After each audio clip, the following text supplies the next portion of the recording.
Welcome to this video on the 5 laws of library science. We will explore these foundational principles and their implications for modern library and information science activities. Formulated by S.R. Ranganathan in 1931, these 5 laws serve as the bedrock of library science. They provide timeless, user-centered guidance that remains highly relevant in today's digital landscape. The first law, books are for use, shifts the focus from preservation to accessibility. Ranganathan argued that the primary purpose of any library is to ensure its resources are actively used by its patrons.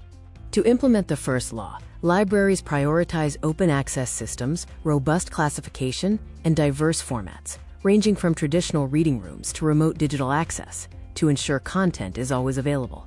The second law, every reader his or her book, emphasizes a user-centered approach.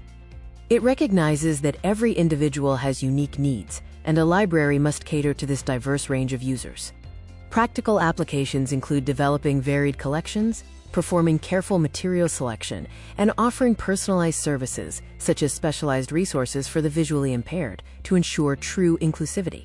The third law, every book its reader, complements the second. It ensures that every resource within the collection finds its appropriate audience, preventing any item from sitting unused. This requires effective cataloging and promotion. Libraries achieve this by highlighting new arrivals, organizing exhibitions, and using digital platforms to surface relevant materials to the right users. The fourth law, save the time of the reader, highlights the necessity of efficiency.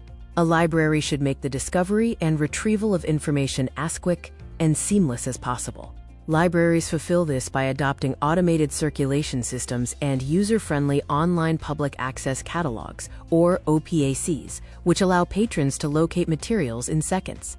The fifth law, library is a growing organism, recognizes that libraries are dynamic. They must continuously evolve their collections, services, and technologies to stay relevant. This means infrastructure must be flexible enough to support digitization, the integration of new information technology, and the constant updating of systems to meet changing user expectations.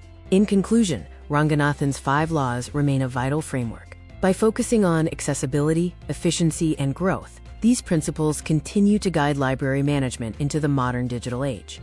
This video features content derived from the following sources: